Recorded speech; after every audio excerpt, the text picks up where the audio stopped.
Hello friends, welcome to grow with सिबी। I hope कि आप सभी बढ़िया होंगे। सो फाइनली इस वीडियो में बताने वाली हूं मैं कि क्या आपका सिलेबस चेंज हो गया है सीटेट का इस बार, कौन कौन फॉर्म फिल कर सकता है और आपको सिलेबस की पीडीएफ भी बिल्कुल फ्री मिलने वाली है, हिंदी और इंग्लिश दोनों लैंग्वेज में। ठीक है, सो उससे पहले मैं आपको बता देती हूँ आपका एग्जाम जो है, एग्जाम डेट आपकी क्या है, 1 दिसंबर, यानी कि 1 दिसंबर को ही आपका एग्जाम है। आपके पास ओनली 2 महीने हैं।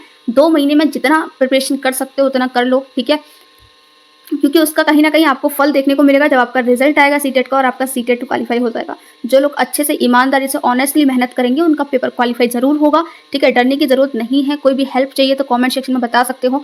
बाकी बहुत सारी चीज़ें मैं आपको प्रोवाइड करने वाली हूँ। उससे पहले बता देती हूँ, मेरा सीटेट ऑलरेडी क्लियर है तो आप लोग मेरे ऊपर ट्रस्ट कर सकते हो। ठीक है, तो जो भी गाइडेंस स्ट्रेटेजी जो भी मैं आपको प्रोवाइड करूँगी, ठीक है, वो सब कुछ जेन्युइन यहाँ पर रहने वाला है। सबसे पहले बात कर लेती हूँ यहाँ पर सिलेबस के बारे में। उससे पहले रिक्वेस्ट करूँगी, चैनल पर नए हो तो चैनल को सब्सक्राइब कर लेना, वीडियो अच्छी लगे तो लाइक किए बिना मत जाना। ओके, एंड कमेंट सेक्शन जो है आपके लिए फ्री रहता है बिल्कुल। वहाँ पर अगर आपको कोई भी डाउट है, कोई भी क्वेरी है तो आप कमेंट कर सकते हैं। ठीक है, सबसे पहली बात यहाँ पर मैं बात कर लेती हूँ सिलेबस के बारे में। तो देखिए, सबसे बिल्कुल जेन्युइन चीज़ मैं यहाँ डिस्कस करती हूँ। ठीक है, तो आपका जो एग्जाम है वो 2011 से स्टार्ट होना, 2011 में फर्स्ट सीटेट कंडक्ट करवाया गया था। ठीक है, तो जब ये कंडक्ट करवाया गया तो सबसे पहले जो सिलेबस आपका दिया गया, उस सिलेबस को अगर मैं देखूँ और आज 2024 हो चुकी है, अगर आज का सिलेबस में देखूँ तो सिलेबस में बिल्कुल भी आपको चेंज नहीं मिलेगा। जो चीज़ें सिलेबस में पहले लिखी हुई थी वही चीज़ें ऑफिशियली अभी भी लिखी हुई हैं। ठीक है, तो ऑफिशियली सिलेबस में कुछ भी चेंज नहीं किया गया है। ठीक है, बट चेंज अगर आप देखिए 10 साल पहले का, यानी कि अगर मैं यहाँ पर कहूँ आपसे, तो अगर आप 2014 में जो आपका एग्जाम हुआ था, ठीक है, उसका पेपर देखते हो और अभी जो रिसेंटली आपका जुलाई में एग्जाम हुआ था 2024 में,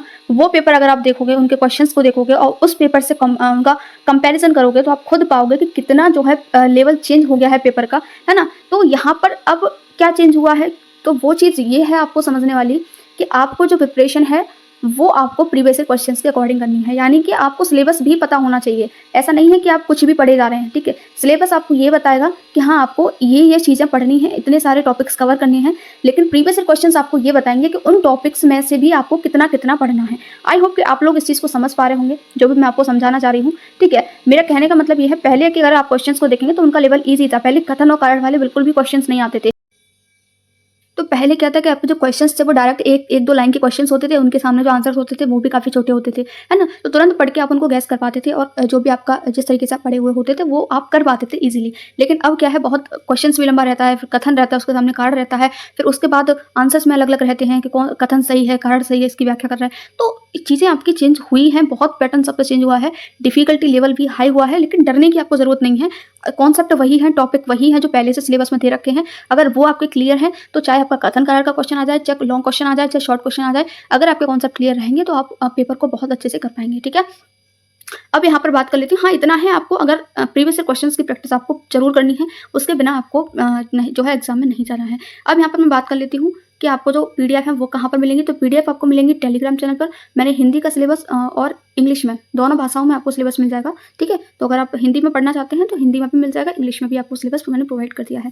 सो टेलीग्राम चैनल से आप देख सकते हैं। ओके, सो अभी यहाँ पर हम बात कर लेते हैं एलिजिबिलिटी की, तो कौन कौन फॉर्म फिल कर सकता है उसकी बात कर लेते हैं। तो एलिजिबिलिटी बहुत ज़्यादा सिंपल है, कुछ ऐसा नहीं है कि क्या है। ठीक है, अगर आपने किसी भी टीचिंग कोर्स में जो है एडमिशन ले रखा है तो भी आप एग्जाम को फॉर्म फिल कर सकते हैं। अब देखिए, टीचिंग कोर्स का मेरा मतलब है यहाँ पर अगर आप बीटीसी कर रहे हैं, बीटीसी जिसको अब हम जो है डीएलएड के नाम से जानते हैं, ठीक है, या फिर आप जो है बीएड कर रहे हैं, बीएड में एडमिशन आपने ले लिया है, या फिर और भी जो टीचिंग डिप्लोमा कोर्सेज होते हैं, जेबीटी आपका एक कोर्स होता है, इसको ये कर रहे हैं, यानी टीचिंग फील्ड से रिलेटेड है, आपने उसमें एडमिशन भी ले लिया। अब ये मैटर नहीं करता है कि आप फर्स्ट ईयर में हैं, फर्स्ट सेमेस्टर में हैं, सेकंड सेमेस्टर में, किसी भी ईयर में हो, ठीक है, एडमिशन भी ले लिया है तो भी आप इस फॉर्म को फिल कर पाएंगे। तो आई होप ये दोनों बातें क्लियर हो चुकी होंगी। ये वैसे ये सारी बातें मैंने जो है कल की वीडियो में क्लियर कर दी थी, बट स्टिल लोगों के डाउट आ रहे थे कि क्या सिलेबस चेंज हो गया है, कौन कौन फॉर्म फिल कर सकता है। ठीक है, और मैंने सोचा आपको जो है सिलेबस के बारे में भी बता दूंगी, कहाँ से आपको सिलेबस मिल जाएगा। तो पेपर 1 पेपर 2 दोनों का सिलेबस मैंने प्रोवाइड कर रखा है, टेलीग्राम चैनल से आप डाउनलोड कर सकते हैं। यही इन्फॉर्मेशन मुझे आपके साथ शेयर करनी थी। ठीक है, thank you so much for watching this video. मिलते हैं न्यू वीडियो में न्यू टॉपिक के साथ। Till then have a nice day.